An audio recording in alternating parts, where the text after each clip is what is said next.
अरविंद केजरीवाल कह रहे हैं कि वो सच्चे सनातनी हैं और अमित शाह से 5 सवाल पूछ रहे हैं। कह रहे हैं कि आप आज तक राम मंदिर में भगवान राम के दर्शन करने क्यों नहीं गए। आप भगवान राम के नाम पे वोट मांगते हैं लेकिन जाते नहीं हैं। और वो कह रहे हैं कि पंजाब में जो सनातन धर्म है उसके लिए जितना काम भगवंत सिंह मान की सरकार करे उतना काम किसी ने नहीं किया। लेकिन सवाल यह है कि अरविंद केजरीवाल क्यों ऐसा कर रहे हैं। इसकी 2 वजह हैं, एक उत्तर प्रदेश और दूसरी सबसे बड़ी वजह है पंजाब। और उसके लिए उनको पश्चिम बंगाल का मॉडल दिख रहा है। पंजाब में 39% करीब हिंदू हैं और 58% के करीब सिख हैं।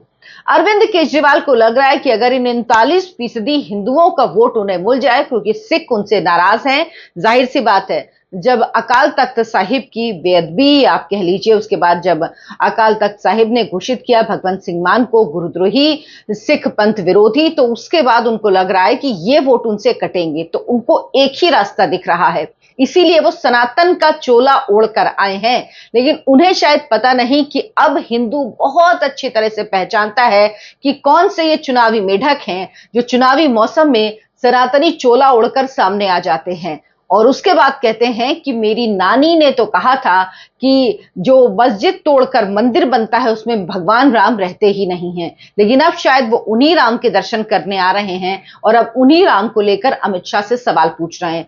लेकिन वो भूल गए हैं कि इस साइड कोई वैकेंसी ही नहीं है, इस साइड कोई स्पेस ही नहीं है जो अरविंद केजरीवाल आ पाए जहां पर, क्योंकि उनको अभी तक जो भी वोट मिला है वो कांग्रेस पार्टी का वोट मिला है। इसका सबसे बड़ा उदाहरण है, आप देखिए दिल्ली में, देखिए कांग्रेस पार्टी खत्म हुई तब आम आदमी पार्टी की सरकार आई। पंजाब में कांग्रेस को हटाकर आम आदमी पार्टी की सरकार आई।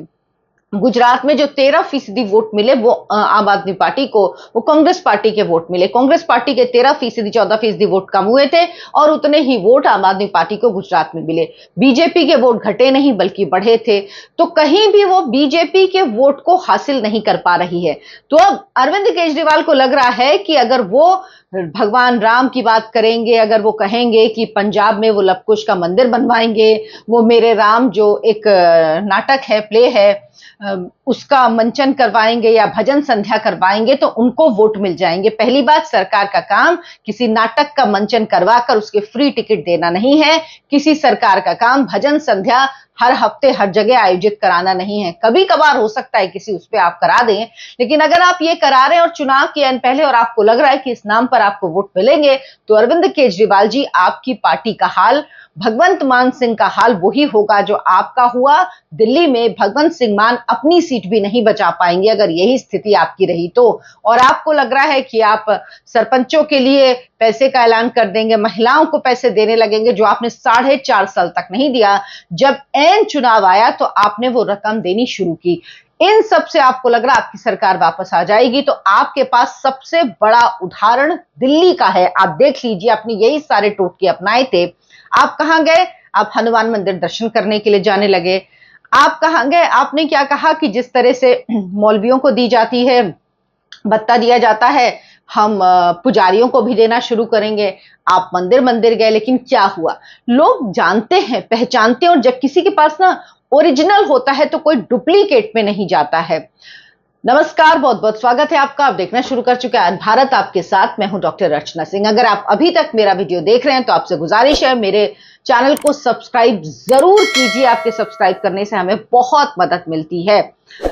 अरविंद केजरीवाल ने देश के गृह मंत्री अमित शाह से 5 सवाल पूछ रहे हैं। आप आज तक राम मंदिर क्यों नहीं गए? ये पहला सवाल है उनका। क्या आप भगवान राम के दर्शन करने का आपको मन नहीं करता? क्या आपका राम मंदिर जाने का मन नहीं करता? क्या आपको भगवान राम के आशीर्वाद की जरूरत नहीं है? क्या आप भगवान राम को भगवान मानते हैं? ये सारे सवाल बताइए, किससे पूछ रहे हैं आप? उस पार्टी से पूछ रहे हैं जिस पार्टी ने भगवान राम का मंदिर बने इसके लिए सब कुछ किया, जिस पार्टी ने अपनी सरकारें गंवा दी, जिस पार्टी ने भगवान राम का मंदिर बना 2022 में, उसके बाद 2024 में अयोध्या की सीट हार गए, लेकिन उन्हें फर्क नहीं पड़ा। उनके कन्विक्शन में कभी कोई फर्क नहीं आया बीजेपी के में, क्योंकि बीजेपी ने चुनाव के लिए, वोटों के लिए कभी भी राम मंदिर के मुद्दे को ना पकड़ा और ना छोड़ा। एक बार जब राम मंदिर के आंदोलन में बीजेपी शामिल हुई तो उसके बाद उसने पीछे मुड़ के नहीं देखा। ये नहीं, आपकी तरह नहीं कि 6 महीने बाद चुनाव है तो चलो अब हम सनातन सनातन करते हैं। कौन दुनिया में मानेगा कि आप सच्ची सनातनी पार्टी हैं? आप ढोंगी हैं दरअसल, क्योंकि दिल्ली में भी आपने यही किया था। आप फिर दिवाली की पूजा का आयोजन कराने लगे थे। जब गुजरात में चुनाव हुए तो आपने कहा नोट में लक्ष्मी देवी और गणेश जी की फोटो होनी चाहिए। तो आप इस तरह के स्टंट करते रहते हैं और आप अभी तक ये समझ नहीं पा रहे हैं कि इन स्टंट से आपको वोट नहीं मिलेंगे। और भगवंत सिंह मान भी आपके पीछे ही चल रहे हैं। उनको भी समझ में नहीं आ रहा है कि इन स्टंट से वोट नहीं मिलता है। जो आपने किया दिल्ली में वही भगवंत सिंह मान पंजाब में कर रहे हैं। यानी आप लोगों ने सीखा नहीं। बीजेपी और आप में यही फर्क है। बीजेपी कोर्स करेक्शन करती है। 2024 के लोकसभा चुनाव में अगर बीजेपी की सीटें कम हुई तो बीजेपी ने कोर्स करेक्शन किया। उसके बाद आप देखिए बीजेपी एक के बाद एक राज्यों के चुनाव जीतती चली जा रही है। आप झारखंड छोड़ सकते हैं सिर्फ, और ये जम्मू कश्मीर, जिसमें मैं मानती हूं कि जम्मू में बीजेपी को तो भारी जीत हासिल हुई, कश्मीर में उसका कुछ है नहीं, तो वो आप हार के तौर पे नहीं देख सकते हैं। लेकिन इसके अलावा बीजेपी कोर्स करेक्शन करके आप देखिए कितने, हरियाणा जैसी जगह जहां कहा जा रहा था बीजेपी का जीतना बहुत मुश्किल है, लेकिन उसके बाद भी बीजेपी जीती। आप लोगों को लग रहा है कि आप वही फॉर्मूला अपनाएंगे तो जनता आपके बरगलाने पे आ जाएगी। जनता को लगेगा कि नहीं नहीं आप सच्चे सनातनी हैं। दरअसल हुआ क्या है, पहले बताऊं कि क्या कहा था इन्होंने। अयोध्या से श्री राम की प्राण प्रतिष्ठा 22 जून 2024 को हुई। तब से लेकर आज तक 2.5 साल बीत चुके हैं। 2.5 सालों में देश के गृह मंत्री श्री अमित शाह जी एक बार भी रामलला के चरणों में मत्था टेकने नहीं गए।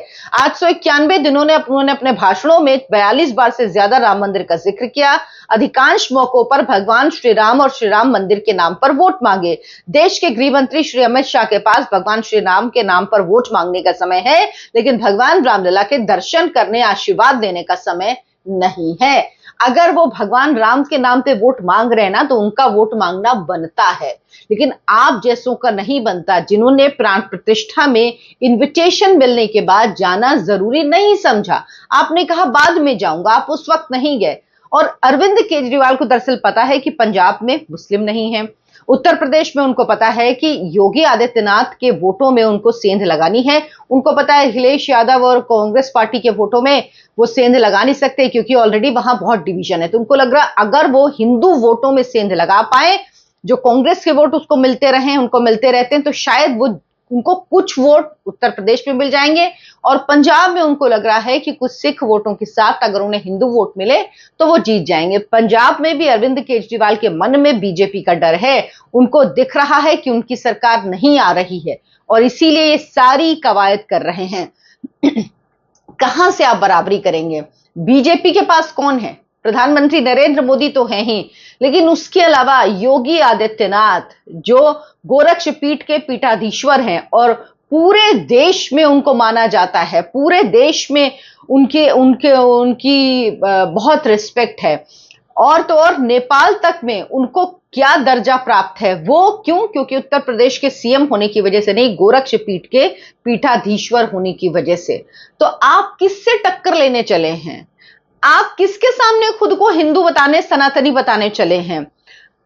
हेमंत बिस्व शर्मा हो, शुभेंदु अधिकारी हो, आप बीजेपी के नेताओं का नाम लीजिए जिसको कहते हैं ना अनअपोलोजेटिक हिंदू। ये अब बीजेपी के नेता हैं जो खुल के बोलते हैं, जो खुल के कहते हैं, जो ये कहते हैं योगी आदित्यनाथ कि इस बार मुहर्रम में देखिए कोई दंगा नहीं हुआ। मुहर्रम में पहले दंगे हुए करते थे, हमने कह दिया कि आप अपने ताजिए की हाइट कम कर लीजिए, तार को ऊपर नहीं किया जाएगा। और देखिए सब कुछ शांति से निपट गया। क्या इससे पहले कोई ये बोलने की हिम्मत कर सकता था? अरविंद केजरीवाल जी, आप तो वो हैं जो कहते थे कि अगर एंटीलिया जो मुकेश अंबानी का घर है, अगर आपकी सरकार होती तो आप वक्फ बोर्ड को दे देते। आपकी सरकार के दौरान वक्फ बोर्ड को कितना पैसा दिल्ली में दिया गया, इस पर भी मैं एक पहले वीडियो बना चुकी हैं। अमानतुल्ला खान को किस तरह से आपने दी हुआ था फ्री हैंड, और दिल्ली दंगे में जो 2020 में हुए उसमें वो जो आपका एक पार्षद था, उसका नाम इस वक्त मैं भूल रही हूं, उस पार्षद को किस तरह से खुली छूट दी हुई थी, किस तरह से उसने दंगे फैलाए, अपनी छत से किस तरह से पेट्रोल बम फेंके, और आप लोग जब तक वो बंदा गिरफ्तार नहीं हुआ, उसकी गिरफ्तारी के बाद भी आप लोग उसका पक्ष लेते रहे कि नहीं उसने ये नहीं किया है, वो निर्दोष है। तो आप जैसे लोग जो क्या कहना चाहिए ढोंग रचने आ जाते हैं। जनता बहुत अच्छे से पहचानती है, जनता आपको जानती है।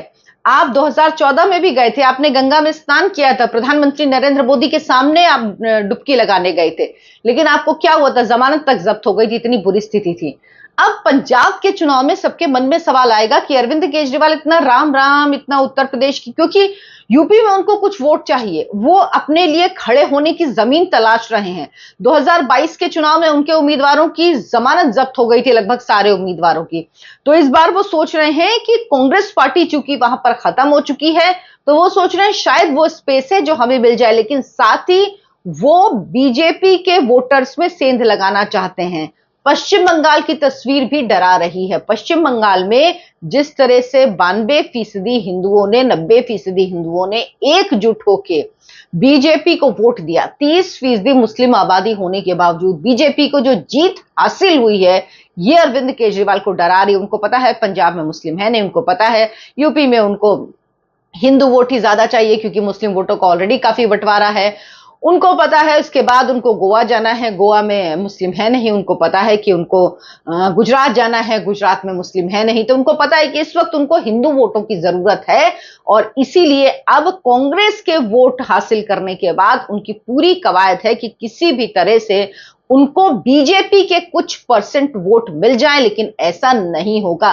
वरना क्या वजह है, पंजाब के चुनाव जहां बीजेपी कहीं पे नहीं है, मात्र 2 विधायक हैं, वहां के चुनाव हैं और आप लगातार अटैक बीजेपी पर कर रहे हैं। सुना आपने कि अरविंद केजरीवाल कांग्रेस पर अटैक कर रहे हैं, कांग्रेस को कुछ कह रहे हैं। ऐसा लग रहा है कि देश के चुनाव हो रहे हैं, ऐसा लग ही नहीं रहा है कि पंजाब के चुनाव हो रहे हैं, क्योंकि उनको लग रहा है कि शायद ये छवि बनाकर वो पंजाब में और उत्तर प्रदेश में कुछ फायदा हासिल कर पाएंगे।